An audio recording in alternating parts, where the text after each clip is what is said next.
Dear students, welcome back. Up from today onwards, we will take up the chapters of organic chemistry in class 12. Organic chemistry में class 12 के अंदर हमारे 4 chapters हैं. पहला chapter है halo alkane and hello arenes, दूसरा chapter है alcohol, phenols and ethers, तीसरा चैप्टर है aldehyde, ketones and carboxylic acids और चौथा चैप्टर है ऑर्गेनिक कंपाउंड्स कंटेनिंग नाइट्रोजन.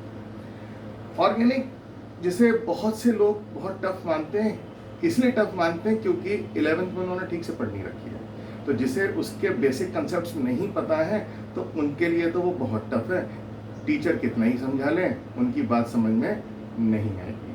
तो before starting the first chapter of organic in class 12, halo alkane और hello arene है पहला चैप्टर जिसे हम पढ़ेंगे. उसे पढ़ाने से पहले मैं आपके साथ कुछ ज़रूरी बातें ऑर्गेनिक केमिस्ट्री की डिस्कस करना चाह रहा हूँ, ताकि जिन्होंने 11th में ठीक से नहीं पढ़ रखा है वो थोड़ा पढ़ लेंगे तो उन्हें कुछ समझ में आ जाएगा. अदरवाइज उन्हें बहुत ज़्यादा मेहनत करनी पड़ेगी.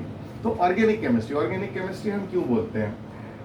Carbon, organic chemistry is the study of carbon and it's compounds. Carbon और उसके कंपाउंड्स को ऑर्गेनिक केमिस्ट्री के अंदर पढ़ा जाता है. कार्बन एलिमेंट जो है उसका एटॉमिक नंबर है 6. उसकी अगर हम इलेक्ट्रॉनिक कॉन्फ़िगरेशन देखें एसपीडीएफ की फॉर्म में या जो क्लास 9 में बताई जाती है उसकी फॉर्म में अगर हम देखें तो हमें दिख रहा है carbon has 4 electrons in its outer most shell. Carbon के बाहरी कक्ष के अंदर कितने इलेक्ट्रॉन हैं? 4 इलेक्ट्रॉन हैं. एस में 2 और पी में 2, तो टोटल 4 इलेक्ट्रॉन्स हैं. तो कार्बन को 8 इलेक्ट्रॉन्स करने के लिए कितने इलेक्ट्रॉन्स की ज़रूरत है? 4 इलेक्ट्रॉन्स की ज़रूरत है. तो कार्बन के पास केवल एक ही ऑप्शन है, ना वो किसी के साथ इलेक्ट्रॉन्स लूज करता है ना वो इलेक्ट्रॉन्स गेन करता है. Carbon only shares it's electrons. Therefore carbon always forms covalent bond. तो आप जानते हैं शेयरिंग से जो बॉन्ड बनता है वो कौन सा बॉन्ड बनता है? कोवेलेंट बॉन्ड बनता है. इसकी डिटेलिंग हम नहीं करेंगे क्योंकि हम इसको पहले ही पढ़ चुके हैं कि कोवेलेंट बॉन्ड ही क्यों बनता है, आयनिक बॉन्ड क्यों नहीं बनता. ठीक है. दूसरी प्रॉपर्टी कि कार्बन की प्रॉपर्टी है सेल्फ लिंकिंग की. Carbon has a unique property to self-combine with itself into a number of chains. Carbon स्वयं के साथ खुद जुड़ता है और बहुत सारी चेन्स बनाता है. स्ट्रेट भी हो सकती हैं, ब्रांच भी हो सकती हैं, रिंग की फॉर्म में भी हो सकती हैं. कार्बन की ये यूनिक प्रॉपर्टी क्या कहलाती है? कैटिनेशन. ठीक है, हिंदी में इसको श्रृंखलन बोलते हैं. कार्बन की ये प्रॉपर्टी जिसकी वजह से ये ढेर सारी चेन्स बनाता है, यानी एक दो खुद के साथ जुड़ता है. कार्बन की इसी यूनिक प्रॉपर्टी की वजह से there are millions and millions of carbon compounds which are known. Therefore they are studied in a separate branch of chemistry called organic chemistry. और केमिस्ट्री के अंदर 3 ब्रांचेस हैं, फिजिकल केमिस्ट्री, इनऑर्गेनिक केमिस्ट्री और organic chemistry. तो organic chemistry के अंदर carbon और उसके सारे कंपाउंड्स को स्टडी किया जाता है. क्यों स्टडी किया जाता है? क्योंकि कार्बन की प्रॉपर्टी कैटिनेशन की है. कैटिनेशन में कार्बन खुद के साथ जुड़ करके करोड़ों की संख्या में कंपाउंड्स बनाता है, जिसको पढ़ने के लिए केमिस्ट्री में सेपरेट ब्रांच है जिसका नाम है ऑर्गेनिक केमिस्ट्री. अब बहुत जल्दी जरा हम बात करें तो सबसे पहले अगर हमें ये टर्मिनोलॉजी नहीं मालूम, जो टर्मिनोलॉजी आपके सामने मैंने बोर्ड पर लिख रखी है, अगर हमको ये टर्मिनोलॉजी नहीं मालूम है तो हमें ऑर्गेनिक समझने में बहुत दिक्कत आएगी. तो सबसे पहली चीज़ तो हमें ये टर्मिनोलॉजी याद करनी है. जिन लोग को याद है, जिन लोग ने 11th में पढ़ रखा है, मेरे नोट जिनके पास हैं उन्होंने पढ़ रखा है, तो उनके लिए तो अच्छी बात है. और जिन्होंने नहीं ध्यान दिया तो ज़रा अब ध्यान दे लें. तो कार्बन के लिए सबसे पहली चीज़ जो है वो होती है वर्ड रूट. वर्ड रूट क्या है? आप लोगों के वर्ड रूट क्या है? वर्ड रूट किसी कार्बन कंपाउंड के अंदर उसकी चेन में जितने कार्बन प्रेजेंट हैं उसको वर्ड रूट बोलते हैं. ठीक है. तो अगर एक कार्बन है तो वर्ड रूट हो गया मैथ. 2 कार्बन है तो वर्ड रूट हो गया eth. If there are 3 carbon the word root is prop. 4 carbon है तो वर्ड रूट हो गया ब्यूट. 5 कार्बन है तो वर्ड रूट हो गया पेंट. 6 कार्बन है तो वर्ड रूट हो गया हेक्स. 7 कार्बन है तो वर्ड रूट हो गया हेप्ट. 8 कार्बन है तो वर्ड रूट हो गया ऑक्ट. 9 कार्बन है तो वर्ड रूट हो गया नॉन. और 10 कार्बन है तो वर्ड रूट हो गया डेक. क्योंकि अगर एग्जाम में हमसे किसी का IUPAC नेम लिखने के लिए पूछा जाता है तो 10 से ज़्यादा कार्बन का IUPAC नेम यूपी बोर्ड के एग्जाम में नहीं पूछा जाता. तो सबसे पहले हमें क्या पता होना चाहिए? हमें ये पता होना चाहिए कि अगर चेन में X नंबर ऑफ कार्बन है तो उनके लिए क्या वर्ड रूट यूज किया जाएगा. तो सबसे पहले हमें ये याद होना चाहिए कि एक के लिए meth, eth, prop, but, pent, and so on. So depending upon the number of carbon atoms, the following word roots are used in organic chemistry. Organic chemistry की भाषा फर्क है. यहाँ पर 2 कार्बन के लिए एथ शब्द का इस्तेमाल किया जाएगा, 3 के लिए प्रॉप का इस्तेमाल किया जाएगा. तो सबसे पहले हमको ये याद करना है कि कितने कार्बन के लिए क्या वर्ड रूट है. तो वर्ड रूट क्या है? Word root represents the number of carbon atoms present in the carbon chain. Carbon की चेन में जितने कार्बन है उसको क्या बोला गया है? वर्ड रूट बोला गया है.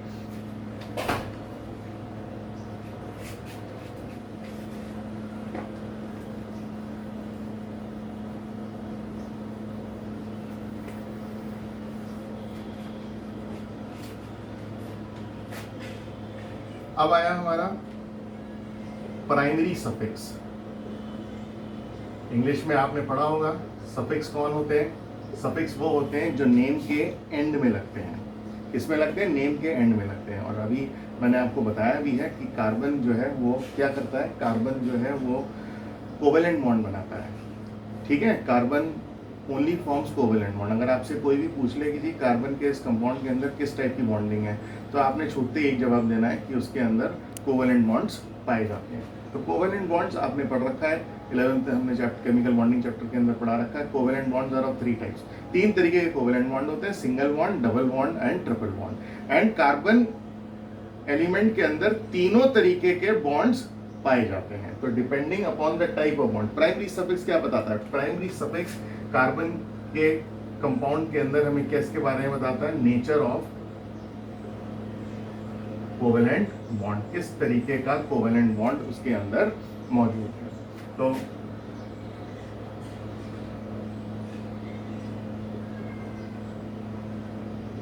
Depending upon the type of bond the following primary suffix are used. तो आपको मालूम है 3 तरीके के बॉन्ड हैं. अगर कार्बन एटम्स एक दूसरे के साथ सिंगल बॉन्ड से जुड़े हुए हैं तो प्राइमरी सफिक्स यूज किया जाएगा इन. ठीक है, अगर कार्बन एटम्स एक दूसरे के साथ डबल बॉन्ड के साथ जुड़े हुए हैं तो प्राइमरी सफिक्स यूज किया जाएगा इन. अगर कार्बन एटम्स एक दूसरे के साथ ट्रिपल बॉन्ड के साथ जुड़े हुए हैं तो प्राइमरी सफिक्स यूज किया जाएगा आइन. तो इन, एंड आइन. ये प्राइमरी सफिक्स क्या बता रहा है? प्राइमरी सफिक्स हमें बता रहा है about the nature of covalent bond present in the organic compound. Carbon का कंपाउंड है तो उसके अंदर या तो सिंगल बॉन्ड होगा या डबल बॉन्ड होगा या ट्रिपल बॉन्ड होगा. तो उसके बेसिस पर अगर सिंगल बॉन्ड है तो प्राइमरी सफिक्स. सफिक्स कौन होते हैं? जो नेम के एंड में लगते हैं. तो प्राइमरी सफिक्स क्या हो गया? इन. अगर डबल बॉन्ड है तो प्राइमरी सफिक्स है इन. अगर ट्रिपल बॉन्ड है तो प्राइमरी सफिक्स है आइन.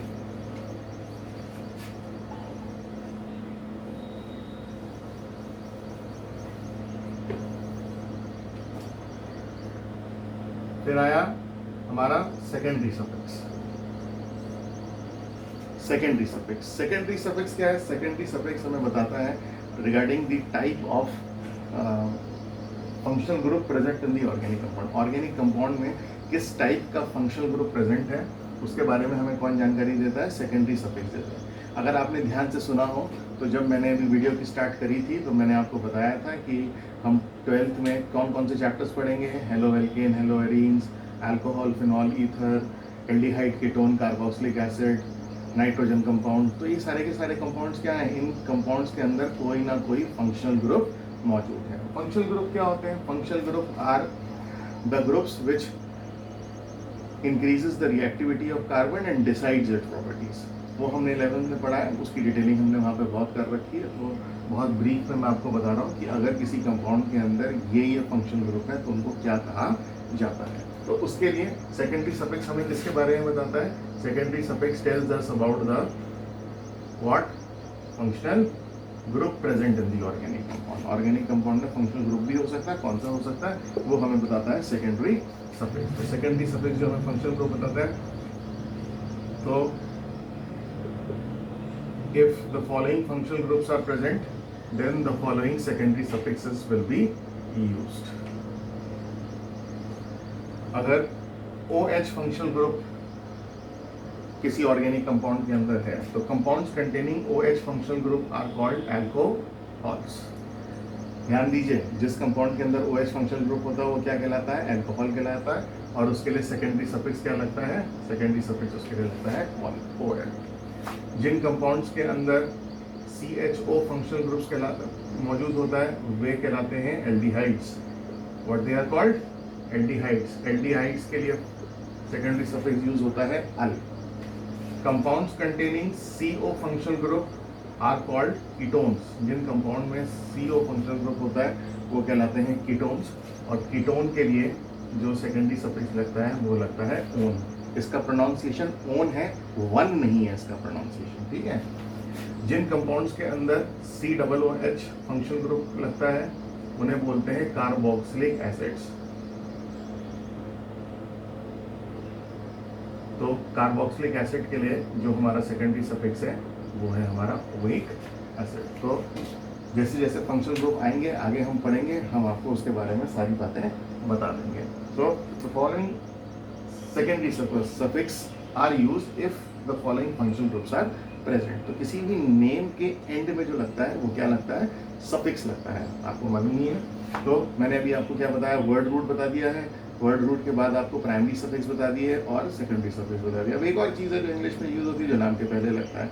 नाम के पहले क्या लगता है? प्रीफिक्स। और हम बात करेंगे प्रीफिक्स की।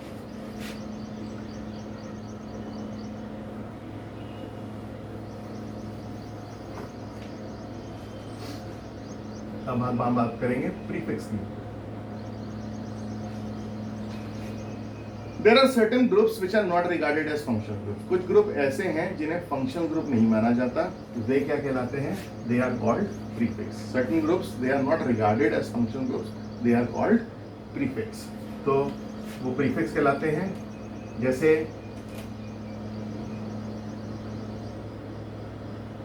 जितने भी एल्काइल ग्रुप्स हैं, एल्काइल ग्रुप्स आर प्रीफिक्सेस, ठीक है।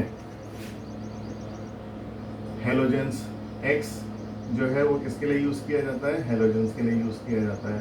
कौन हो गए? Fluorine, chlorine, bromine, iodine. ये सारे के सारे क्या हैं? ये फंक्शनल ग्रुप नहीं माने जाते, तो इन्हें क्या बोला गया है? प्रीफिक्स बोला गया है। तो जब भी हम किसी भी ऑर्गेनिक कंपाउंड का नेम लिखते हैं, तो ऑर्गेनिक कंपाउंड का नेम लिखने का एक अपना ऑर्डर है। जब भी हम ऑर्गेनिक कंपाउंड का नेम लिखते हैं तो सबसे पहले हम प्रीफिक्स लिखते हैं। प्रीफिक्स के बाद हम क्या लिखते हैं? वर्ड रूट लिखते हैं। वर्ड रूट के बाद हम क्या लिखते हैं? प्राइमरी सफिक्स लिखते हैं। प्राइमरी सफिक्स के बाद हम सेकेंडरी सफिक्स लिखते हैं। ठीक, ध्यान देने वाली बात, नोट, अगर हमारा सेकेंडरी सफिक्स वोवल से शुरू होता है, अगर हमारा सेकेंडरी सफिक्स वोवल से शुरू होता है, मैंने भी आपको क्या बताया? सेकेंडरी सफिक्स थोड़ी देर पहले बताया था। अल्कोहल के लिए OL, एल्डिहाइड के लिए AL, अल, कीटोन के लिए ओन, ठीक है। तो अगर ये वॉवल्स कौन है? AEIOU, इंग्लिश में तो आपने पढ़ा ही होगा। तो अगर वॉवल से शुरू होता है तो हम प्राइमरी सफिक्स का लास्ट अल्फाबेट E हटा देते हैं। प्राइमरी सफिक्स अभी आपने देखा होगा, मैंने बताया था। एल्केन के लिए सिंगल बॉन्ड के लिए एन, डबल बॉन्ड के लिए इन और ट्रिपल बॉन्ड के लिए आइन। सबके आखिरी में क्या लगा हुआ है? E लगा हुआ है। अगर हमारे ऑर्गेनिक कंपाउंड में प्राइमरी सफिक्स के अलावा कोई सेकेंडरी सफिक्स यानी कोई फंक्शनल ग्रुप भी मौजूद है और अगर वो वोवल से स्टार्ट होता है तो हम प्राइमरी सफिक्स का लास्ट में लगने वाला स्मॉल E हटा देते हैं, ठीक है। तो ये बात जो है आप ध्यान रखिए, और मैं आपको थोड़ी बातें बताऊंगा अगले लेक्चर में, तब जाकर के हम अपना चैप्टर स्टार्ट करेंगे। आई होप आपको ये बात समझ में आई हो।